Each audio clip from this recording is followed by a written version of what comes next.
Salam, selamat hari Minggu dan selamat beribadah bagi Bapak Ibu, Saudara-saudari Jemaat GKI Sumut Jalan Gunung Semanuk Pematang Siantar dan simpatisan dimanapun berada.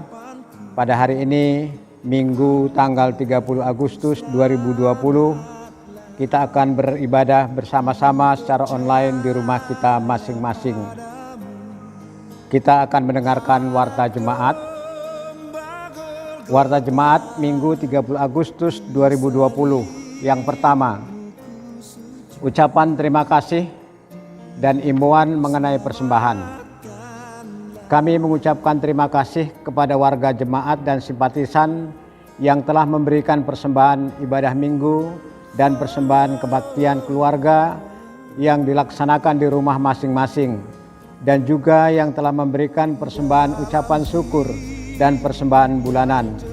Persembahan warga jemaat dapat disampaikan ke gereja melalui rekening bank gereja kita, nomor rekening 220 02 04 036 8262 Bank Sumut atas nama Majelis Jemaat GKI Sumut, atau dapat menghubungi Bendahara Gereja Bapak Penetua Dingot Gultom dengan HP 081 376 194 952. Yang kedua, kami mengucapkan selamat berulang tahun bagi warga jemaat yang berulang tahun dalam minggu ini 31 Agustus sampai dengan 5 September 2020. Pertama, Kelia Prasilia Boru Hutagalung, ulang tahun yang ke-11.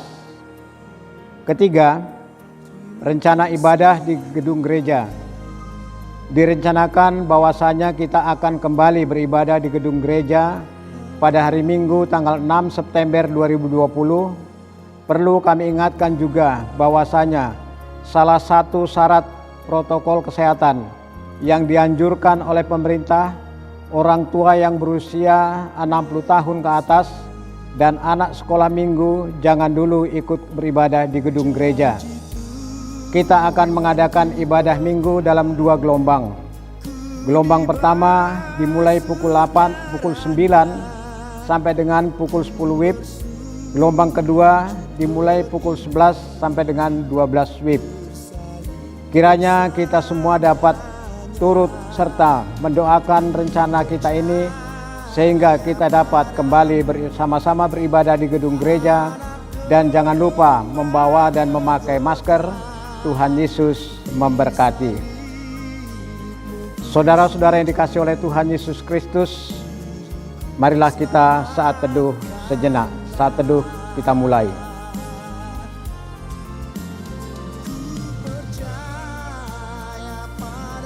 Kita bersyukur dan berterima kasih kepada Tuhan atas berkat dan penyertaan Tuhan dalam berbagai hal hidup kita.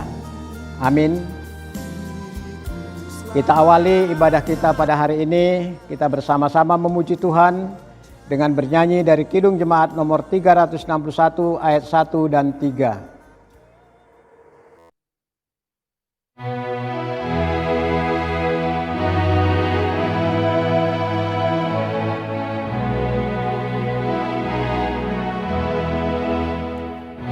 Salibmu sujud, miskinmu dan lemah. Yesus kau harapanku, agar aku selamatlah. Ku percaya padamu, anak domba Golgota. Di salibmu sujud, diriku selamatkanlah. Ku serahkan padamu hartaku semuanya, bahkan jiwa ragaku milikmu seluruhnya.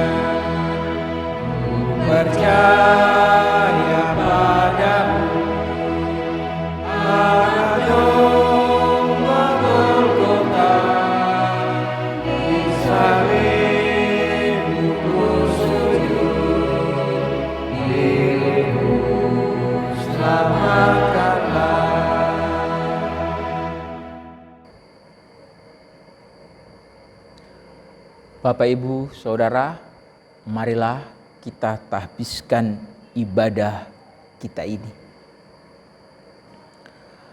Pertolongan kepada kita adalah dalam nama Tuhan Allah yang menciptakan langit dan bumi. Kasih karunia, rahmat, dan damai sejahtera dari Allah Bapa dan Tuhan Yesus Kristus, serta persekutuan dengan Roh Kudus, menyertai saudara semua. Amin. Nats pembimbing bagi kita pada hari ini terambil dari Yeremia pasal 29 ayat 11. Sebab aku ini mengetahui rancangan-rancangan apa yang ada padaku mengenai kamu. Demikianlah firman Tuhan, yaitu rancangan damai sejahtera dan bukan rancangan kecelakaan, untuk memberikan kepadamu hari depan yang penuh harapan. Amin.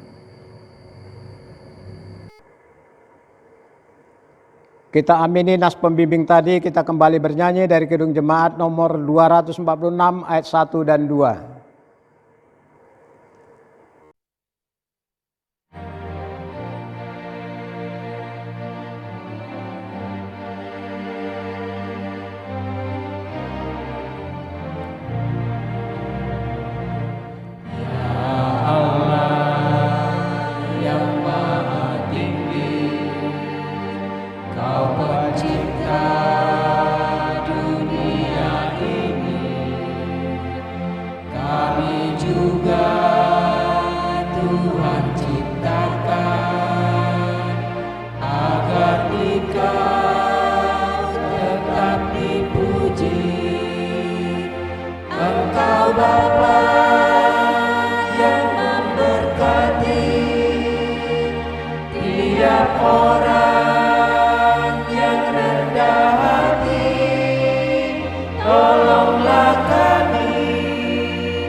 Bapak, Ibu, Saudara, marilah kita bersama-sama merendahkan diri kita di hadapan Allah. Kita mengaku dosa di hadapannya. Kasihanilah aku ya Tuhan, menurut kasih setiamu. Hapuskanlah pelanggaranku, menurut rahmat-Mu yang besar. Bersihkanlah aku seluruhnya dari kesalahanku, dan tahirkanlah aku dari dosaku. Amin. Bagi Bapak, Ibu, Saudara yang telah sungguh-sungguh mengaku dosa di hadapan Allah, dengarkanlah berita anugerah pengampunan dosa dari Allah yang tertulis dalam Ibrani pasal 10 ayat 12 sampai ayat 14. Tetapi Ia setelah mempersembahkan hanya satu korban saja karena dosa, ia duduk untuk selama-lamanya di sebelah kanan Allah.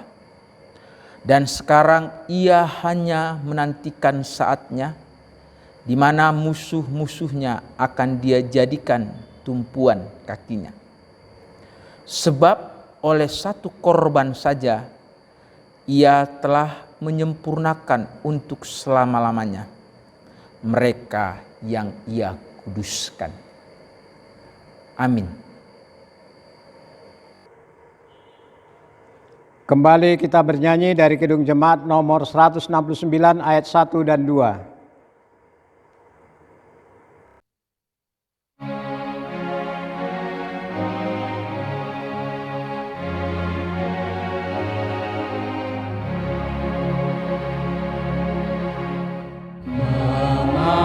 Memandang salib Rajaku yang mati untuk dunia, ku rasa hancur congkakku dan harta hilang harganya. Tak boleh aku bermegang selain di dalam salibmu. Ku buang nikmat dunia demi darahmu yang kudus. Bagi Bapak, Ibu, Saudara yang yakin berdasarkan berita anugerah pengampunan dosa tadi, bahwa segala dosa dan pelanggaran kita diampuni oleh Tuhan, marilah di waktu-waktu mendatang kita jalani hidup kita semakin sesuai dengan firman Tuhan, berdasarkan petunjuk hidup baru bagi kita pada hari ini yang terambil dari Matius pasal 20 ayat 25 sampai ayat 28. Tetapi Yesus memanggil mereka lalu berkata, "Kamu tahu bahwa pemerintah bangsa-bangsa memerintah rakyatnya dengan tangan besi, dan pembesar-pembesar menjalankan kuasanya dengan keras atas mereka. Tidaklah demikian di antara kamu. Barang siapa ingin menjadi besar di antara kamu, hendaklah ia menjadi pelayanmu. Dan barang siapa ingin menjadi terkemuka di antara kamu, hendaklah ia menjadi hambamu. Sama seperti Anak Manusia datang bukan untuk dilayani, melainkan untuk melayani dan untuk memberikan nyawanya menjadi tebusan bagi banyak orang." Amin. Kita sambut petunjuk hidup baru dan kita akan bersama-sama memuji Tuhan dari nyanyian pelengkap Kidung Jemaat nomor 165 ayat 1 dan 2.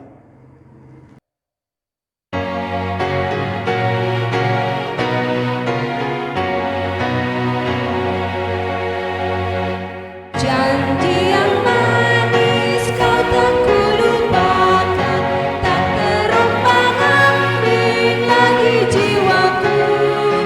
Walau lembah hidupku penuh awan, nantikan cerahlah langit di atas.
Sebelum saya membacakan firman Tuhan, mari sama-sama berdoa.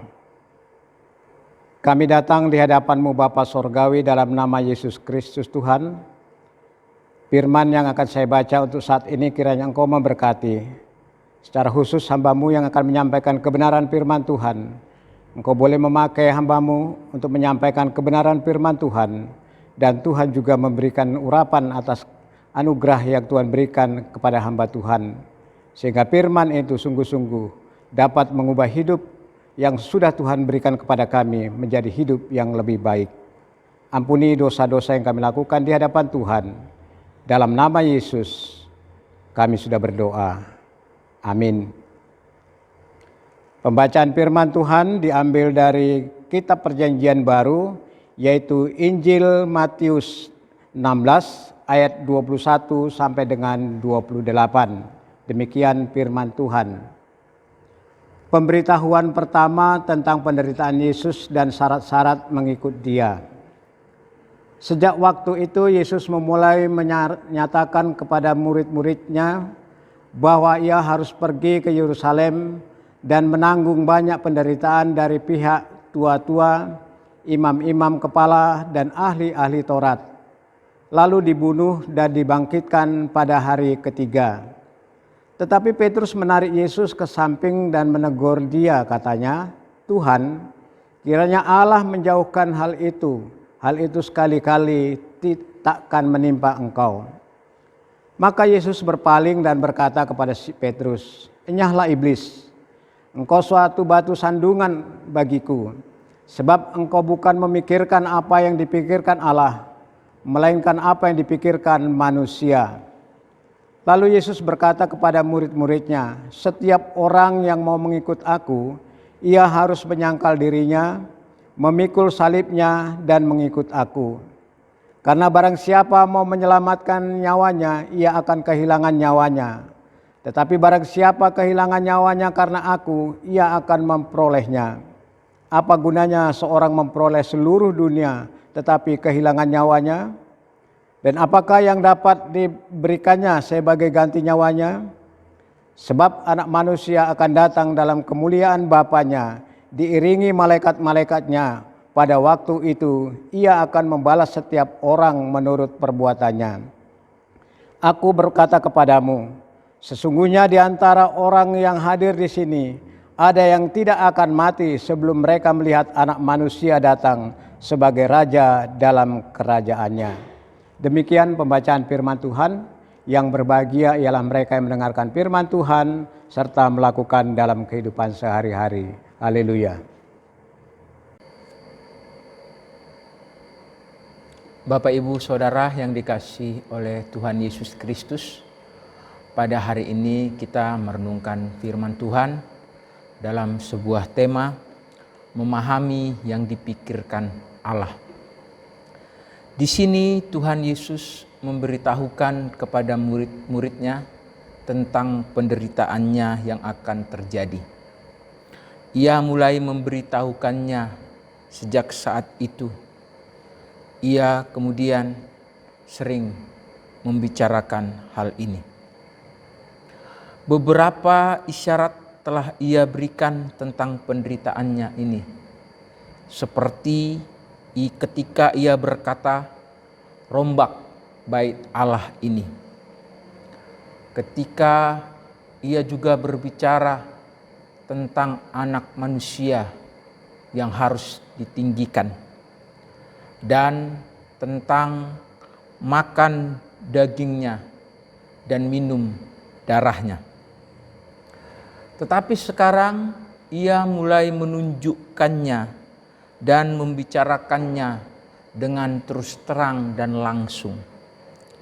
Sebelumnya ia tidak pernah menyinggung masalah ini, sebab murid-muridnya belum mampu menerima kabar mengenai hal yang begitu janggal dan memilukan ini.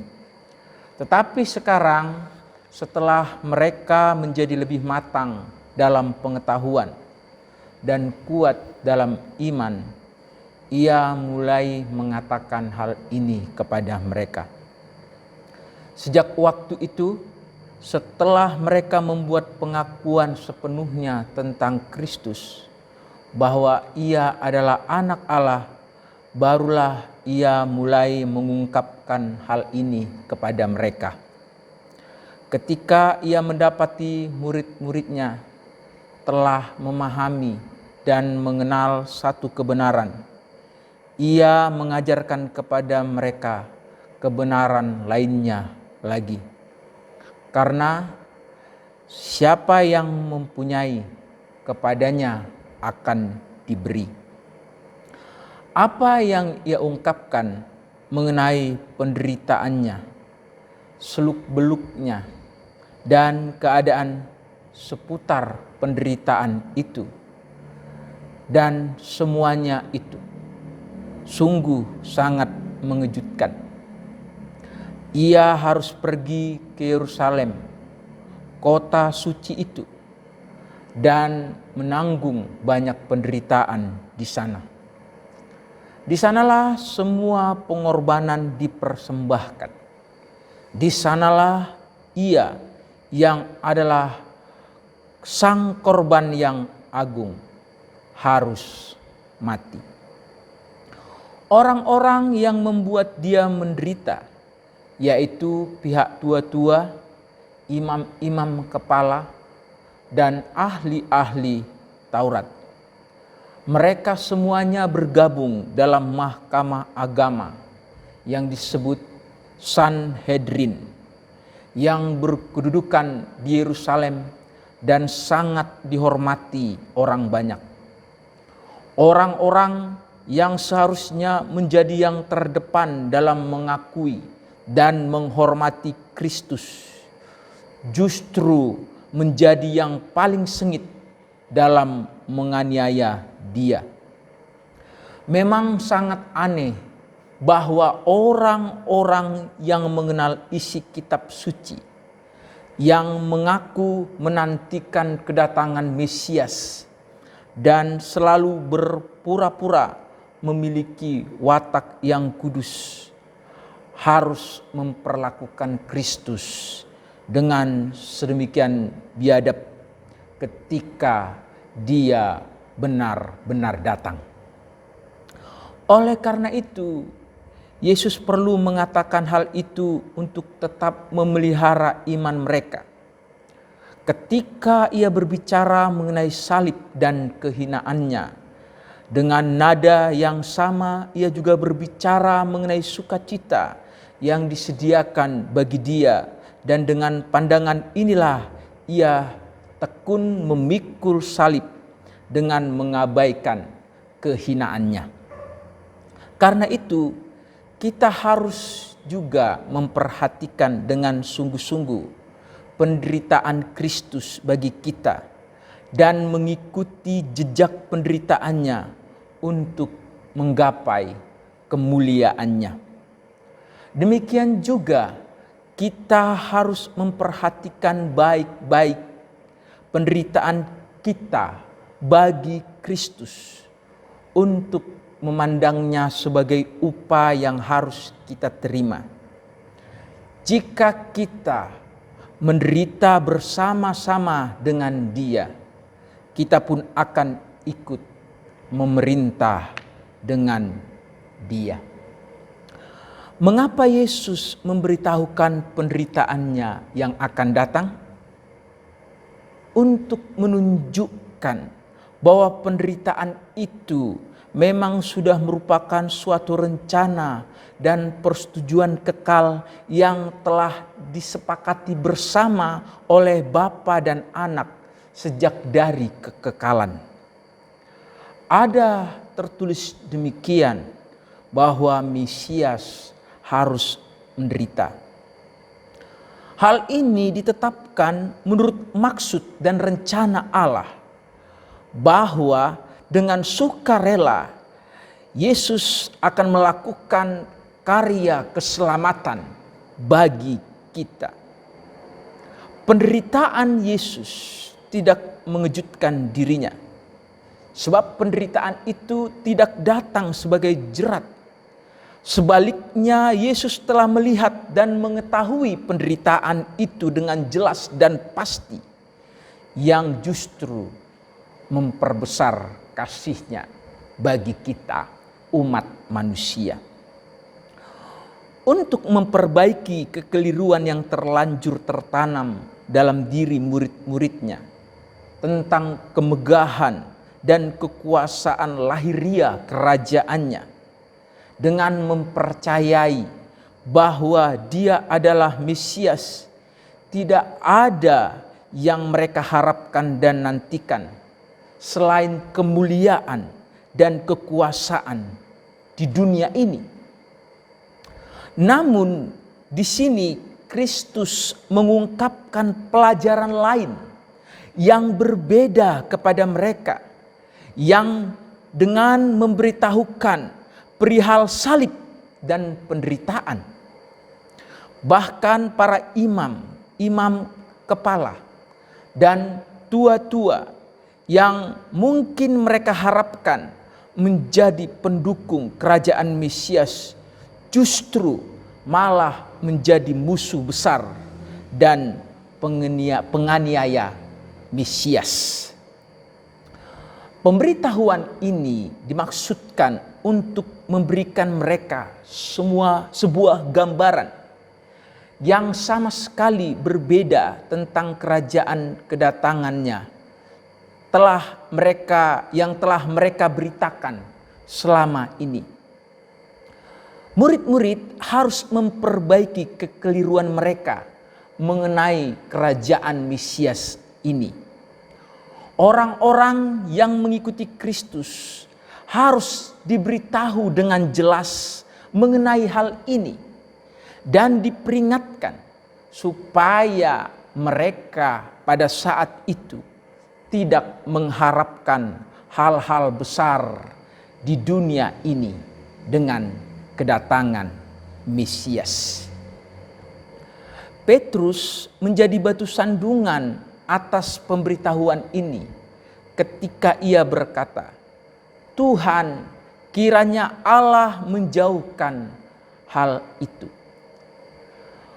Mungkin ia juga menyampaikan perasaan murid-murid yang lain sebagaimana sebelumnya, karena ia adalah juru bicara mereka.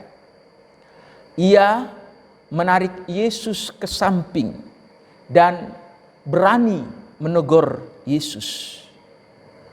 Mungkin Petrus sedikit tersanjung dengan hal-hal besar yang telah dikatakan Kristus kepadanya, sehingga membuat ia lebih berani kepada Kristus daripada sebelumnya.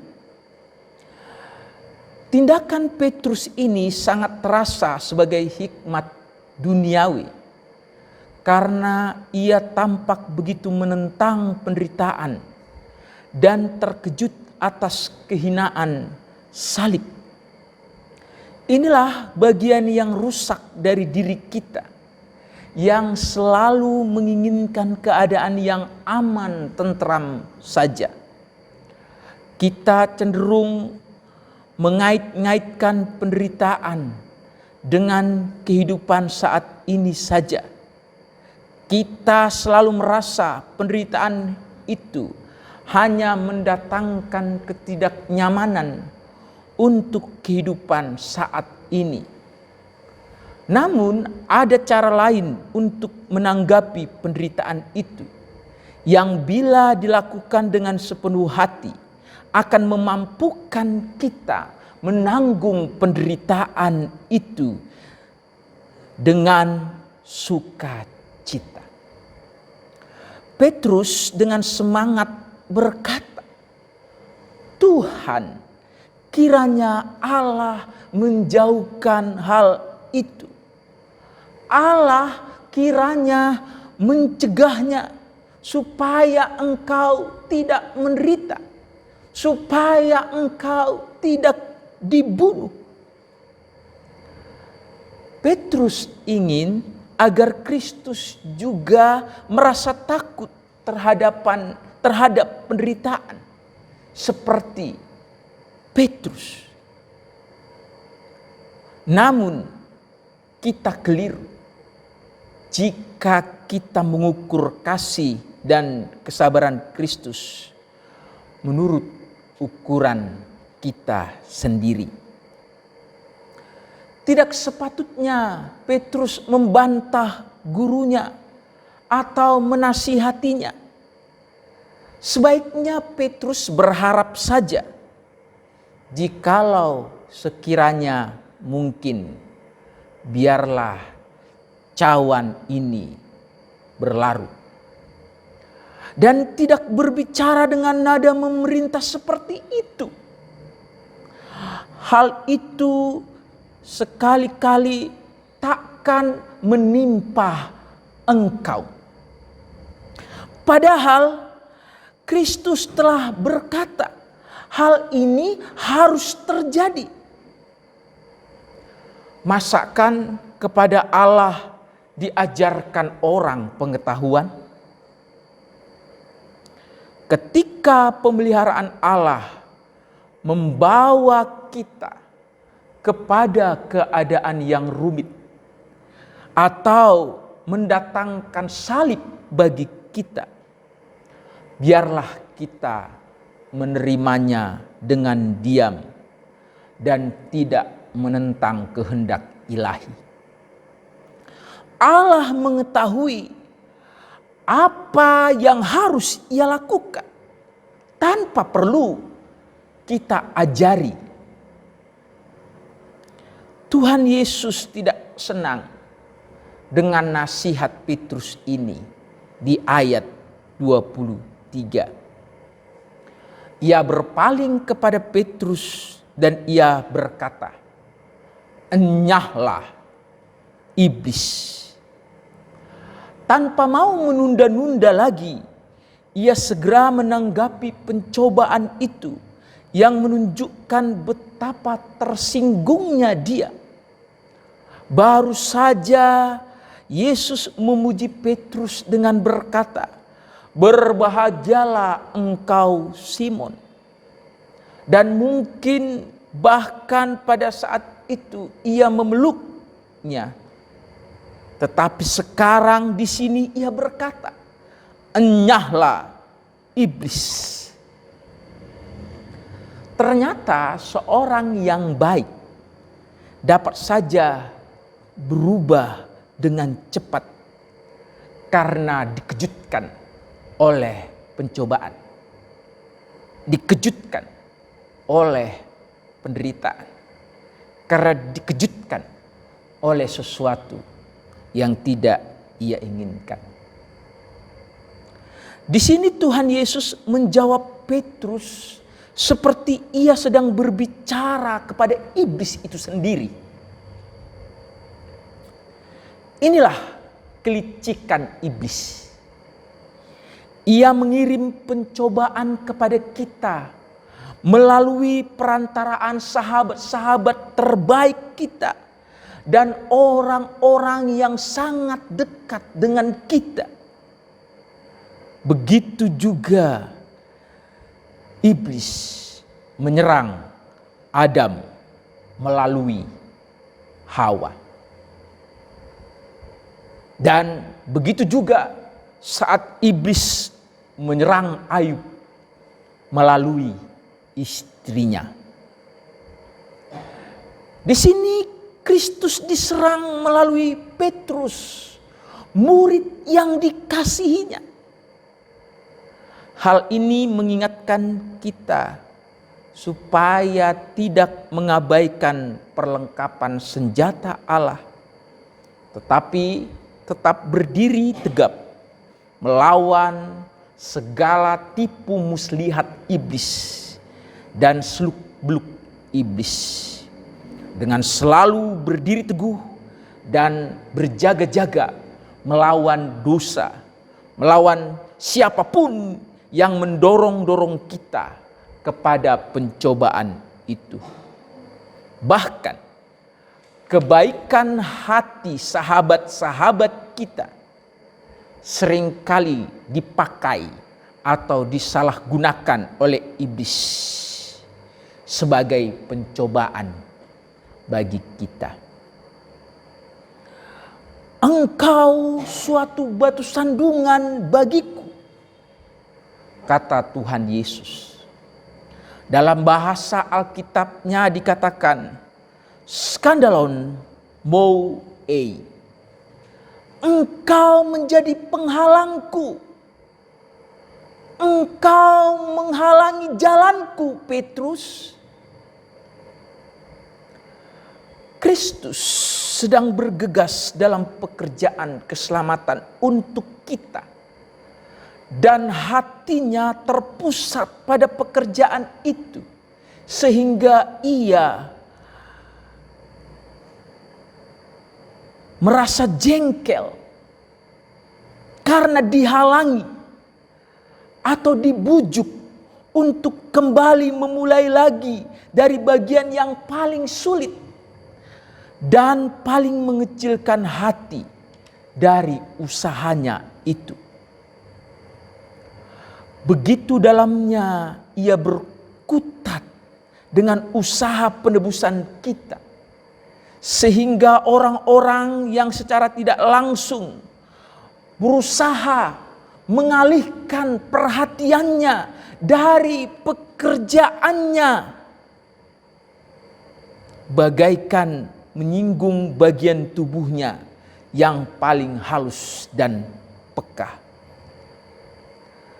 Ketika Petrus menyatakan tidak mau menerima penderitaan gurunya dan menolak gurunya menderita, ia tidak ditegur setajam ketika ia membujuk gurunya untuk menghindari penderitaan itu. Walaupun sebenarnya maksudnya baik,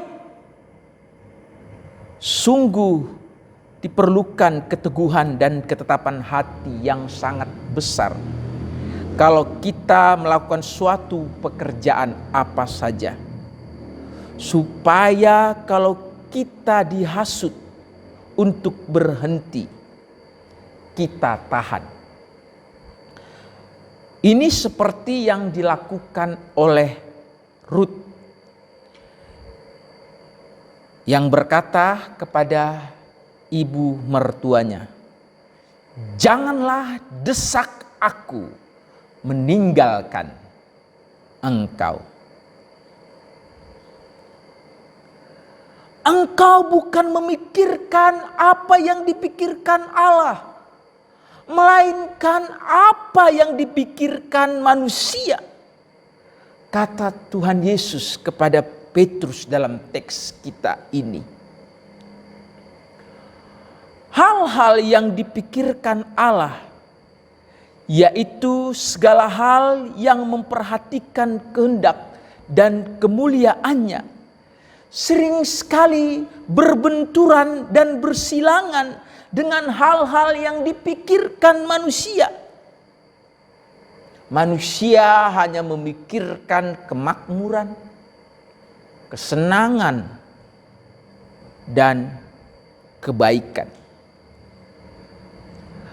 Ketika kita peduli dengan tugas kekristenan kita sebagai jalan dan pekerjaan kita, dan mengharapkan anugerah ilahi sebagai tujuan akhir dan bagian kita, itu berarti kita memikirkan apa yang dipikirkan Allah, bukan yang dipikirkan oleh manusia.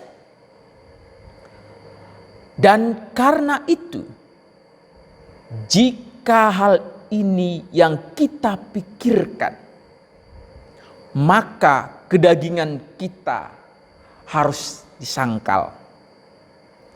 Bahaya harus kita hadapi, dan kesukaran harus kita tanggung dalam mengikut Kristus.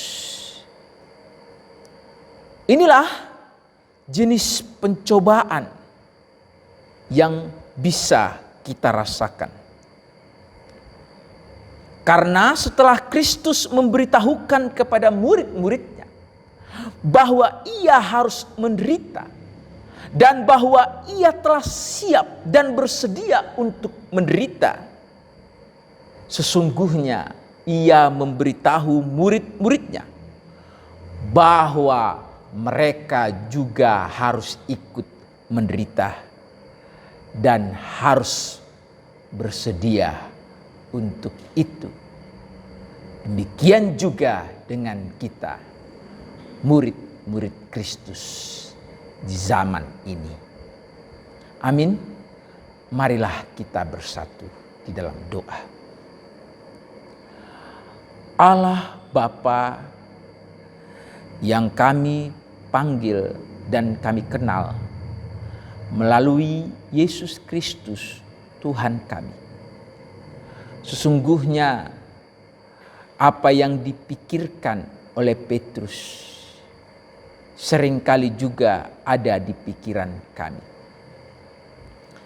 Sering kami tidak memahami jalan dan rencana Allah dalam hidup kami. Saat engkau berkata bahwa jalanmu adalah jalan penderitaan, maka kami pasti akan menolak. Kami tidak suka jalan penderitaan. Kami suka jalan kesenangan, jalan kemakmuran. Sesungguhnya sulit untuk memahami rencanamu dalam hidup kami. Tetapi apabila kami mau berserah dengan sungguh-sungguh kepada Tuhan dan dengan rendah hati menerima segala hal yang Tuhan buat dalam hidup kami, maka kami dengan kesabaran, dengan penyerahan total kepada Tuhan, kami akan melihat bahwa ada pelangi di balik kesedihan, di balik penderitaan, di balik kesusahan. Justru kadangkala iblis menghalang-halangi supaya kami menolak jalan penderitaan, sehingga membuat kami jauh dari Tuhan. Dan Tuhan bisa saja tidak suka dengan hal yang kami lakukan itu. Seperti engkau menghardik Petrus. Tuhan, tolonglah kami, mampukan kami untuk tetap setia mengikuti jalan-Mu walau kami susah untuk memahaminya. Inilah doa kami Bapa, dalam nama Tuhan Yesus kami berdoa. Amin. Kita menyambut firman Tuhan dengan kita bersama-sama bernyanyi dari Kidung Jemaat nomor 339 ayat 1 dan 5.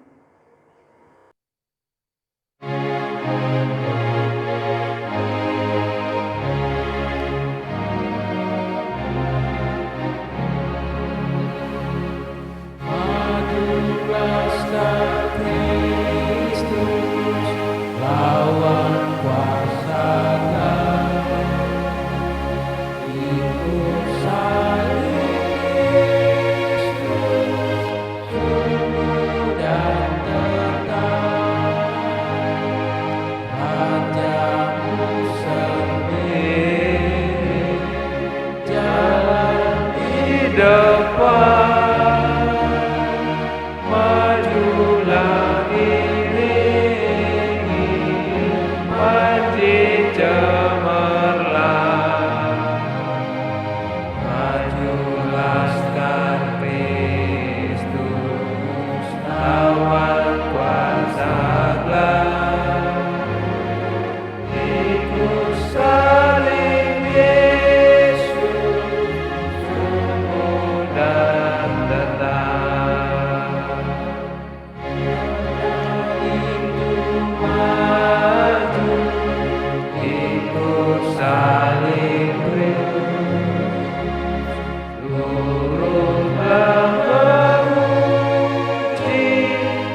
Ihsan dan malaikat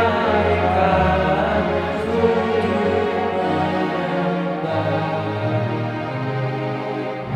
Menjelaskan Kristus lawan kuasa ikut salib Yesus sungguh dan tetap.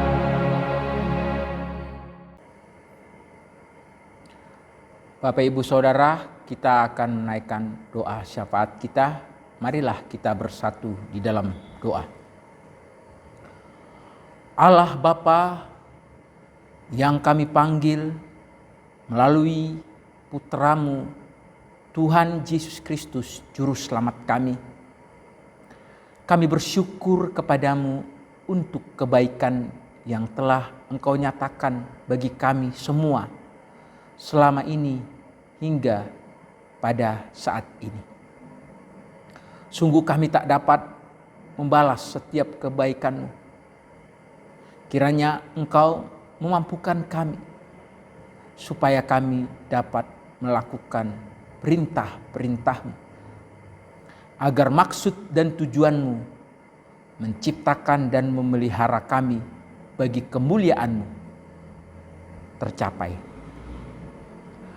Kami juga bersyukur ya Tuhan untuk kesehatan, untuk kehidupan yang masih Tuhan berikan kepada kami semua. Sehingga kami tidak tertular, tidak sakit COVID-19. Terima kasih Tuhan Yesus. Kami pun terus berdoa supaya Engkau terus menjaga, menolong kami, sehingga kami tetap sehat dan hidup melewati pandemi yang masih melanda dunia ini. Kami berdoa mereka yang sakit, mereka yang kehilangan keluarga karena pandemi ini, kiranya Tuhan hibur, Tuhan tolong, sehingga mereka semua ya Tuhan, terlebih khusus keluarga yang ditinggalkan oleh mereka yang meninggal karena COVID-19, mampu dengan penuh semangat menjalani kehidupan di waktu-waktu mendatang. Kami pun berdoa untuk para dokter, para perawat, juga tenaga medis lainnya. Kiranya Engkau memampukan mereka untuk menjalankan tugas mereka dengan baik dan jaga juga kesehatan mereka, ya Tuhan. Bapa, kami berdoa di tengah pandemi ini, kami akan beribadah di gedung gereja. Kiranya Engkau tolong kami, karena rencana beribadah ini akan kami laksanakan minggu depan pada tanggal 6 September. Mampukan kami untuk bisa juga menjaga diri, dan kiranya Engkau yang menambahkan sukacita, sehingga terlepaslah kerinduan kami karena sudah lama kami tidak beribadah bersama-sama di gedung gereja. Tolonglah rencana itu ya Tuhan, dan biarlah kami satu dengan yang lain dapat saling menjaga sehingga tidak tertular atau menulari orang lain. Dan jaga kami jemaat supaya jangan kami ada yang sakit COVID-19. Kami juga bersyukur untuk apa yang Tuhan lakukan bagi jemaat-Mu, sehingga ada yang Tuhan tambahkan dalam minggu ini lagi usia mereka 1 tahun. Berkati, pimpin, tolong lagi dalam menjalani kehidupan di waktu-waktu mendatang. Bapa, kami berdoa kiranya Engkau juga menyembuhkan Bapak Ibu Saudara yang sakit. Pak Bambang masih sakit dan ia harus dirawat. Kiranya Engkau turut bekerja sehingga memberi kesembuhan yang sempurna padanya. Hiburkan, berikan sukacita bahwa sesungguhnya Tuhan bersama dengannya. Bapa di surga, seluruh jemaat-Mu dan simpatisan yang bergumul tentang jodoh, yang ingin mendapatkan pekerjaan, keluarga-keluarga yang bergumul tentang keturunan, apapun yang menjadi pergumulan kami semua, sampailah itu kepadamu, dan kiranya Engkau menolong dan menambahkan sukacita kami saat atau supaya kami melihat Tuhan bekerja di dalam pergumulan itu. Bapa di surga, kami juga berdoa untuk para orang tua kami, Bapak Ibu Saudara yang sudah lanjut usianya. Kiranya Engkau menolong mereka sehingga mereka boleh bersukacita di dalam menjalani hidup mereka.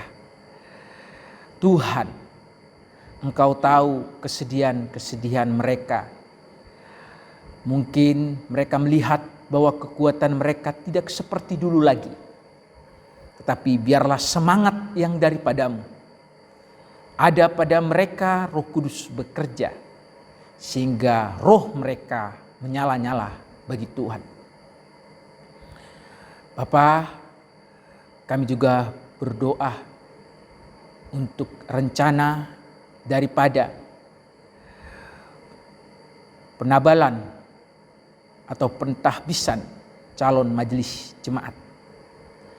Kiranya Engkau yang menolong sehingga para calon majelis jemaat dapat mempersiapkan diri sehingga mereka nanti setelah ditahbiskan bisa melayani Tuhan dengan sukacita dan semangat yang daripada Tuhan.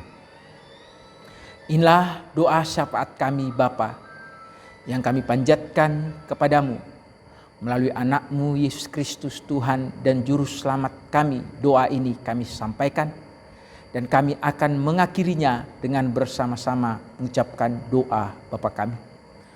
Bapa kami yang di sorga, dikuduskanlah nama-Mu. Datanglah kerajaan, jadilah kehendak-Mu di bumi seperti di sorga. Berikanlah kami pada hari ini makanan kami yang secukupnya. Dan ampunilah kami akan kesalahan kami, seperti kami juga mengampuni orang yang bersalah kepada kami. Dan janganlah membawa kami ke dalam pencobaan, tapi lepaskanlah kami daripada yang jahat. Karena Engkaulah yang mempunyai kerajaan dan kuasa dan kemuliaan sampai selama-lamanya. Amin. Kembali kita bernyanyi dari Kidung Jemaat nomor 340 ayat 1 dan 2.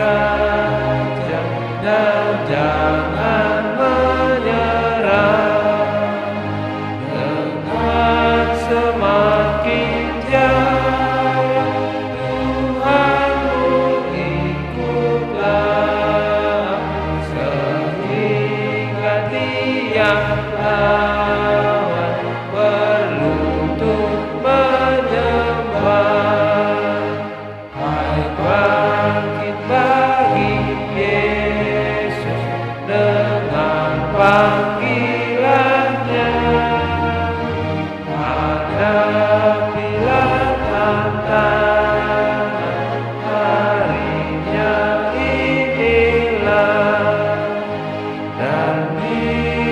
tak terbilang, pasukan kuasa gelap semakin berbahaya,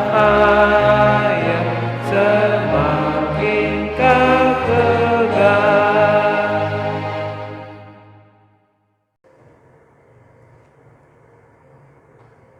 Bersama orang percaya di segala abad dan tempat, marilah kita bersama-sama mengucapkan pengakuan iman rasuli demikian. Aku percaya kepada Allah Bapa yang Maha Kuasa, Khalik langit dan bumi, dan kepada Yesus Kristus anaknya yang tunggal Tuhan kita, yang dikandung daripada Roh Kudus, lahir dari anak darah Maria, yang menderita di bawah pemerintahan Pontius Pilatus, disalibkan, mati dan dikuburkan, turun ke dalam kerajaan maut. Pada hari yang ketiga bangkit pula dari antara orang mati, naik ke sorga, duduk di sebelah kanan Allah Bapa yang Maha Kuasa, dan akan datang dari sana untuk menghakimi orang yang hidup dan yang mati. Aku percaya kepada Roh Kudus, gereja yang kudus dan am, persekutuan orang kudus, pengampunan dosa, kebangkitan daging, dan hidup yang kekal. Amin. Kita akhiri ibadah kita ini, mari kita bersama-sama memuji Tuhan dari pelengkap Kidung Jemaat nomor 131 ayat 1 dan 2.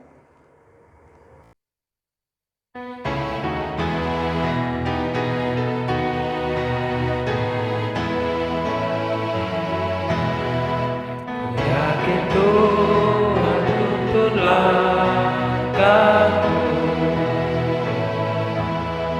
serta membuka jalan bagiku. Jika sungguh berserah dan berdoa padanya, Tuhan membuka jalan bagiku. Yakin Tuhan tuntun langkahku, serta membuka jalan bagiku. Ku mencari wajahnya dan malamku cerah, Tuhan membuka jalan bagiku.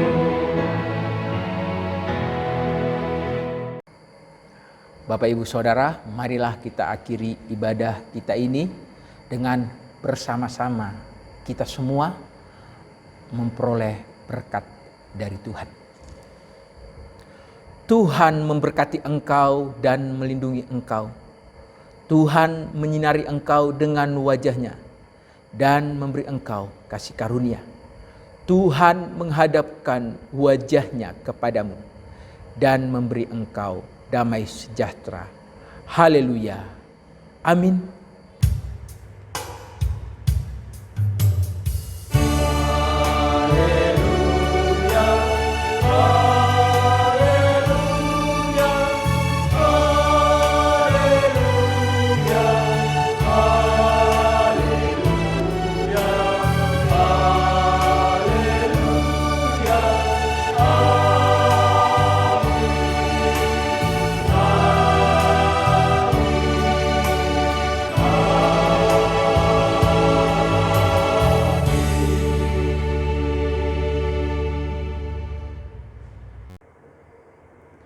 Bapak, Ibu, Saudara-saudari, warga jemaat dan simpatisan dimanapun berada, kami Majelis Jemaat GKI Sumut Jalan Gunung Simanuk-Manuk Pematang Siantar mengucapkan terima kasih karena telah mengikuti ibadah secara online.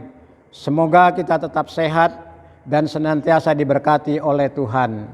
Salam, Tuhan Yesus memberkati.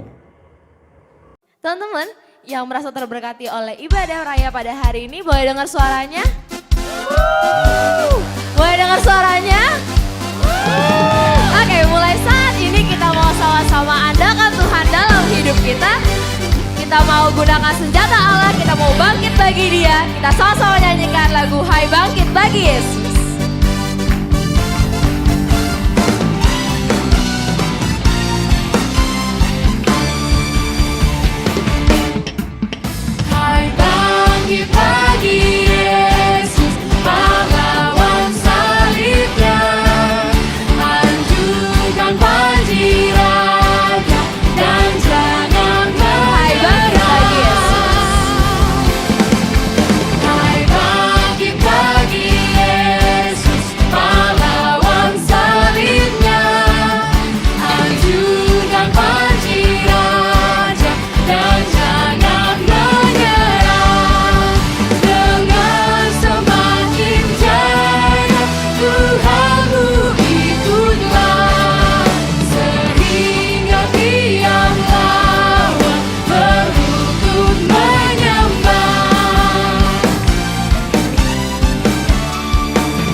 bangkit bagi Dia, gunakan senjata Allah, lawan kuasa gelap dengan kuasa Allah. Hai bangkit bagi Dia, gunakan senjata Allah, lawan kuasa gelap dengan kuasa Allah.